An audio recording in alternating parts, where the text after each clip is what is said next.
নমস্কাৰ এছামিছ online YouTube চেনেললৈ আপোনালোক সকলোকে স্বাগতম জনাইছোঁ। মই মজিদ। বন্ধুসকল লগতে চাওঁ আহক আজি সন্ধিয়াৰ 7টা গুৰুত্বপূৰ্ণ খবৰ।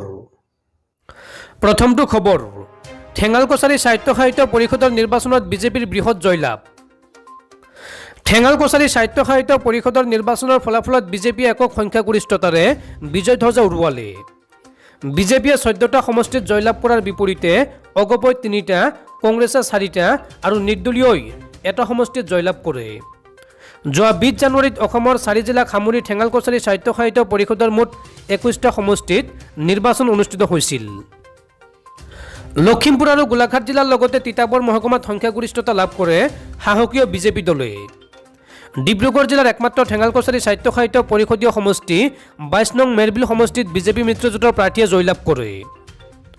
লখিমপুৰ জিলাৰ 5টা সমষ্টিৰ 4টাত বিজেপি আৰু এটা সমষ্টিত অগপই দখল কৰে। গোলাঘাট জিলাত 5টা সমষ্টিৰ 2টা সমষ্টিত বিজেপি মিত্ৰজোঁট, 2টাত কংগ্ৰেছ আৰু আনটোত অগপ মিত্ৰজোঁটৰ প্ৰাৰ্থীয়ে জয়লাভ কৰে। তিতাবৰত 10টা পৰিষদীয় সমষ্টিৰ 6টা সমষ্টিত বিজেপি প্ৰাৰ্থী জয়ী হয় আৰু এটা সমষ্টিত জয়ী হয় অগপ। আনহাতে 2টা সমষ্টিত কংগ্ৰেছ দলৰ প্ৰাৰ্থী জয়ী হোৱাৰ লগতে এটা সমষ্টিত নিৰ্দলীয় প্ৰাৰ্থী জয়ী হয়। পৰৱৰ্তী খবৰ, অসম চৰকাৰৰ গুৰুত্বপূৰ্ণ সিদ্ধান্ত। ৰাজ্যত অনিৰ্দিষ্ট কালৰ বাবে বিদ্যালয়ৰ 8ম শ্ৰেণীলৈকে স্থগিত ৰখা হৈছে শ্ৰেণীকোঠাৰ পাঠদান। অসম চৰকাৰে সোমবাৰে সন্ধিয়া জাৰি কৰা নতুন সংশোধিত এছঅপি অনুসৰি ৰাজ্যখনৰ বিদ্যালয়সমূহত 8ম শ্ৰেণীলৈকে অফলাইন অৰ্থাৎ শ্ৰেণীকোঠাৰ পাঠদান অনিৰ্দিষ্ট কাললৈ স্থগিত ৰখাৰ সিদ্ধান্ত ঘোষণা কৰা হৈছে। ৰাজ্যখনত COVID-19ৰ সংক্ৰমণ বৃদ্ধিৰ পৰিপ্ৰেক্ষিততে এনে সিদ্ধান্ত গ্ৰহণ কৰা হৈছে। ইয়াৰ পূৰ্বে গুৱাহাটী মহানগৰীক বাদ দি ৰাজ্যখনত 5ম শ্ৰেণীলৈকে শ্ৰেণীকোঠাৰ পাঠদান বন্ধ ৰখাৰ নিৰ্দেশ দিয়া হৈছিল। সেইদৰে গুৱাহাটীত 8ম শ্ৰেণীলৈকে শ্ৰেণীকোঠাৰ পাঠদান বন্ধ ৰাখিবলৈ কোৱা হৈছিল। নতুন সংশোধিত এছঅপিত কোৱা হৈছে যে ৰাজ্যখনৰ সকলো জিলাতে সকলো বিদ্যালয়তে 8ম শ্ৰেণীলৈকে শ্ৰেণীকোঠাৰ পাঠদান স্থগিত ৰাখিব লাগিব আৰু সকলো শিক্ষানুষ্ঠানে পৰৱৰ্তী নিৰ্দেশ নিদিয়ালৈকে অনলাইন পাঠদানৰ বিকল্প ব্যৱস্থা গ্ৰহণ কৰিব লাগিব। নিয়মিতভাৱে পৰিস্থিতিৰ পুনৰীক্ষণ কৰা হ'ব আৰু শিক্ষা বিভাগৰ দ্বাৰা প্ৰয়োজনীয় নিৰ্দেশনা জাৰি কৰা হ'ব। নিৰ্দেশটোত লগতে কোৱা হৈছে যে শিক্ষানুষ্ঠানসমূহে গুণগত অনলাইন শিক্ষাৰ বিকল্প ব্যৱস্থা গ্ৰহণ কৰা উচিত। অৱশ্যে 8ম শ্ৰেণীৰ ওপৰৰ শিক্ষাৰ্থীৰ বাবে শ্ৰেণীকোঠাৰ পাঠদান ব্যৱস্থা অপৰিৱৰ্তিত হৈ থাকিব। 9ম শ্ৰেণীৰ পৰা একাদশ শ্ৰেণীলৈকে শ্ৰেণীসমূহ ৰটেশ্যন পদ্ধতিত অৰ্থাৎ সপ্তাহত 3 দিনকৈ চলিব আৰু দ্বাদশ শ্ৰেণীৰ পৰা স্নাতক তথা স্নাতকোত্তৰৰ লগতে অভিযান্ত্ৰিক চিকিৎসা মহাবিদ্যালয় আৰু আন কাৰিকৰী প্ৰতিষ্ঠানৰ শ্ৰেণীসমূহ স্বাভাৱিকভাৱে চলি থাকিব। অৱশ্যে শ্ৰেণীত উপস্থিত থকা সকলোৱে ক'ভিড ভেকচিনৰ 2টা ড'জ লোৱাটো বাধ্যতামূলক। পৰৱৰ্তী খবৰ, নগাঁৱৰ SP আনন্দ মিশ্ৰৰ বিৰুদ্ধে ভয়ংকৰ অভিযোগ। মহাপ্ৰবঞ্চক মৃদুপৱনক সুৰক্ষা দিছে নেকি আনন্দ মিশ্ৰই? পলোৱাৰ সময়ত গুলী নকৰিবলৈ নিৰ্দেশ দিয়াৰ অভিযোগ আনন্দ মিশ্ৰৰ বিৰুদ্ধে। চেলিব্ৰিটি SP আনন্দ মিশ্ৰই নগাঁৱত নিৰীহৰ ওপৰত অত্যাচাৰ আতিথ্য এনকাউণ্টাৰ চলোৱাৰ বিপৰীতে গেৰুৱা দালাল প্ৰবঞ্চকক কিন্তু ঠিকেই সুৰক্ষা দি আহিছে। ৰাজ্যৰ ভিতৰতে বিগত 7 মাহত সৰ্বাধিক এনকাউণ্টাৰ সংঘটিত হোৱা নগাঁও জিলাৰ আৰক্ষী অধীক্ষকজনে বিগত প্ৰায় 4 মাহে সুৰক্ষা দি আহিছে বিজেপিৰ নেতা মন্ত্ৰীৰ সৈতে গা খেলাই ফুৰা মহাপ্ৰবঞ্চক মৃদুপৱন নেওগক। আনকি নগাঁও আৰক্ষীৰ চকুৰ আগতে ভৰিত গুলী নলগাকৈ কুখ্যাত মৃদুপৱনে কিদৰে গুৱাহাটীৰ ফ্লেটৰ পৰা পলাবলৈ সক্ষম হৈছিল সেই কথাক লৈ ৰাইজৰ মনত থকা সন্দেহৰ ডাৱৰ লাহে লাহে আঁতৰিবলৈ ধৰিছে। গেৰুৱা দালাল হোৱাৰ বাবেই SP আনন্দ মিশ্ৰই তেওঁৰ আৰক্ষীক মৃদুপৱন নেওগক পলোৱাৰ সময়ত গুলী নকৰিবলৈ নিৰ্দেশ দিছিল বুলি অভিযোগ উত্থাপন হৈছে। বিগত 4 মাহে অন্যান্য বিভিন্ন ঘটনাক লৈ যিদৰে সৰব হৈছে আনন্দ মিশ্ৰ, ঠিক তেনেদৰে মৃদুপৱন নেওগৰ সন্ধানত তেনে সক্ৰিয়তা প্ৰদৰ্শন কৰা নাই আনন্দ মিশ্ৰই। ইয়াৰ অন্তৰালত কি আছে তাক লৈ এতিয়া ৰাইজৰ মাজত প্ৰশ্নৰ উদয় হৈছে। দুৰ্নীতিৰ বিৰুদ্ধে সৰব বুলি দাবী কৰা আজিৰ চৰকাৰখনে নিজৰ ঘৰতে সোমাই দুৰ্নীতিৰ বেহামেলা মৃদুপৱনক কৰায়ত্ব কৰিবলৈ বিগত 4 মাহে আৰক্ষীয়ে কি ব্যৱস্থা গ্ৰহণ কৰিছে তাক লৈ জবাবদিহি কৰিছেনে? গেৰুৱা দালাল মৃদুপৱনৰ সন্ধান উলিওৱাত ব্যৰ্থ হোৱা চেলিব্ৰিটি SP আনন্দ মিশ্ৰই কিন্তু ইয়াৰ বিপৰীতে প্ৰদীপ বনিয়াৰ দৰে উদন্ত আৰক্ষী বিষয়াক লগত লৈ নগাঁৱত নিৰীহৰ ওপৰত গুলীচালনা কৰা ঘটনাক সহজভাৱে ল'ব পৰা নাই ৰাজ্যবাসীয়ে। বন্ধুসকল, তাৰপিছৰ 4 নম্বৰ খবৰটো জনোৱাৰ আগতে আপোনালৈ এটা সৰু ৰিকুৱেষ্ট, যদি এতিয়ালৈকে এইটো ভিডিঅ'ত লাইক কৰা নাই তেন্তে প্লিজ এটা লাইক কৰি দিয়ক আৰু এনেকুৱা ধৰণৰ নতুন নতুন ভিডিঅ' পাবলৈ চেনেলটো ছাবস্ক্ৰাইব কৰি কাষত থকা বেল আইকনটো প্ৰেছ কৰি ৰাখক। পৰৱৰ্তী খবৰ, কৰোনা মহামাৰীৰ সমাপ্তি ঘটিছে বুলি ভবাটো বিপদজনক। বিশ্ববাসীলৈ পুনৰ সতৰ্কবাণী বিশ্ব স্বাস্থ্য সংস্থাৰ। 2 বছৰ পাৰ হৈ গ'ল, কিন্তু পৃথিৱীয়ে আজি পৰ্যন্ত কৰোনা মহামাৰীৰ পৰা সম্পূৰ্ণকৈ মুক্তি পোৱাৰ পথ এতিয়াও বিচাৰি উলিয়াব পৰা নাই। বহু ক্ষেত্ৰত বিজ্ঞানীসকল অমিক্ৰণৰ পাছতে এই ভাইৰাছ ক্ৰমান্বয়ে মানৱ সমাজৰ পৰা নাইকিয়া হৈ যাব বুলি প্ৰকাশ কৰিছে যদিও অমিক্ৰণে গুৰুতৰভাৱে মানুহক সংক্ৰমিত নকৰে বুলি ভবাটো বিপদজনক হ'ব পাৰে বুলি পুনৰবাৰ সকীয়াই দিছে বিশ্ব স্বাস্থ্য সংস্থাই। এই ক্ষেত্ৰত বিশ্ব স্বাস্থ্য সংস্থাৰ মুৰব্বীগৰাকীয়ে কয় যে যদি বিশ্বৰ সকলো দেশেই এই সংকটৰ পৰা মুক্তি লাভ কৰিবলৈ পৰীক্ষা আৰু টীকাকৰণৰ ওপৰত জোৰ দিয়ে, তেন্তে এই বছৰ কৰোনা মহামাৰীৰ ভয়ানক পৰ্যায়ৰ মাজেৰে পাৰ হোৱাটো সম্ভৱ হ'ব। লগতে বিশ্ব স্বাস্থ্য সংস্থাৰ মুৰব্বীগৰাকীৰ মতে ডেল্টা অমিক্ৰণৰ দ্বাৰা আৰু বহু প্ৰজাতি বিশ্বলৈ আহিব পাৰে। এনে পৰিৱেশ এতিয়াও বিদ্যমান, গতিকে এই মুহূৰ্তত কৰোনামুক্ত পৃথিৱীৰ কথা নভবাই ভাল।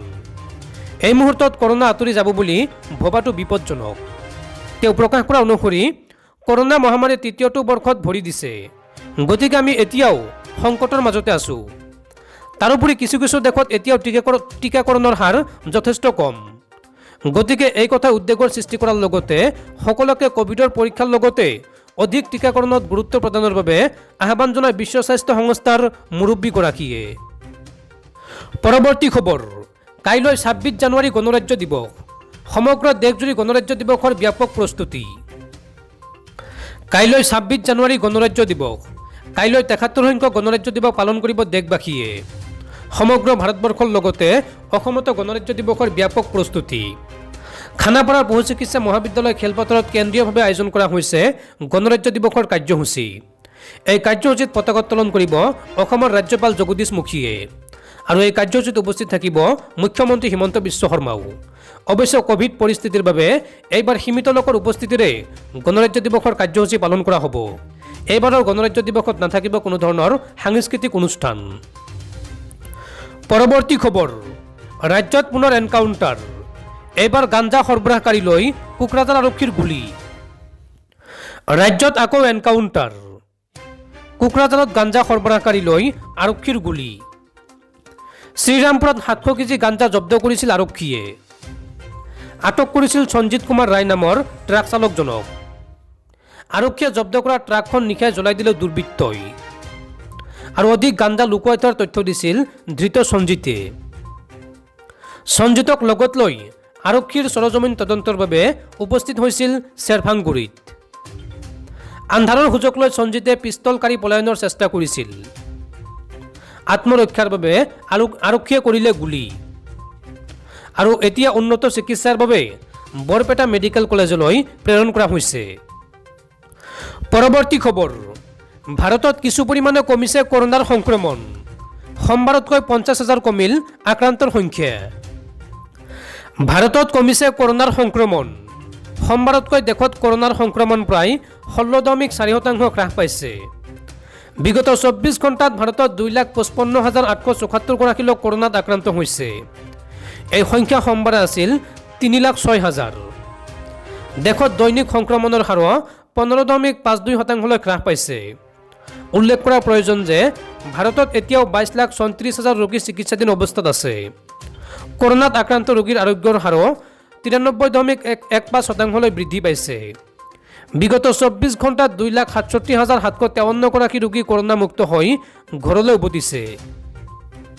পৰৱৰ্তী খবৰ, ৰাজ্যত সংঘটিত এনকাউণ্টাৰ প্ৰসংগত শপতনামা দাখিল কৰিব নোৱাৰিলে ৰাজ্য চৰকাৰে।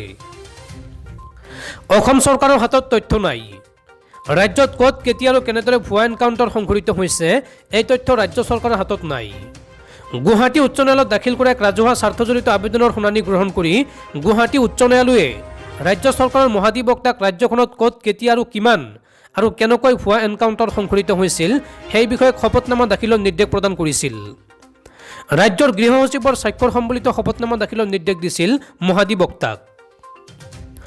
পূৰ্বৰ শুনানিত দিয়া নিৰ্দেশৰ ভিত্তিত 25 জানুৱাৰী মঙলবাৰে মহাধিবক্তাই শপতনামা দাখিল কৰাৰ কথা আছিল যদিও সময়ত এই শপতনামা দাখিলত ব্যৰ্থ হয়। ৰাজ্য চৰকাৰৰ মহাধিবক্তা দেৱজিৎ শইকীয়াই মঙলবাৰে গুৱাহাটী উচ্চ ন্যায়ালয়ৰ শুনানিত অংশগ্ৰহণ কৰি শপতনামা দাখিলৰ বাবে অতিৰিক্তভাৱে 10 দিনৰ সময় বিচাৰিলে। উল্লেখযোগ্য যে গুৱাহাটী উচ্চ ন্যায়ালয়ে এনকাউণ্টাৰৰ প্ৰতিটো গোচৰৰ তথ্য বিচাৰিছিল শপতনামা হিচাপে, কিন্তু ৰাজ্য চৰকাৰৰ মহাধিবক্তাই সময়মতে শপতনামা দাখিল কৰিব নোৱাৰিলে। মন কৰিবলগীয়া যে দিল্লীৰ এগৰাকী অধিবক্তাই ৰাজ্যত সংঘটিত হৈ থকা এনকাউণ্টাৰৰ প্ৰসংগত গুৱাহাটী উচ্চ ন্যায়ালয়ত এক ৰাজহুৱা স্বাৰ্থজড়িত আবেদন দাখিল কৰিছিল। এই আবেদনৰ জৰিয়তে ৰাজ্যত সংঘটিত হোৱা এনকাউণ্টাৰবোৰৰ CBI অথবা বিশেষ তদন্তকাৰী কোষৰ জৰিয়তে তদন্ত বিচাৰিছিল অধিবক্তাগৰাকীয়ে।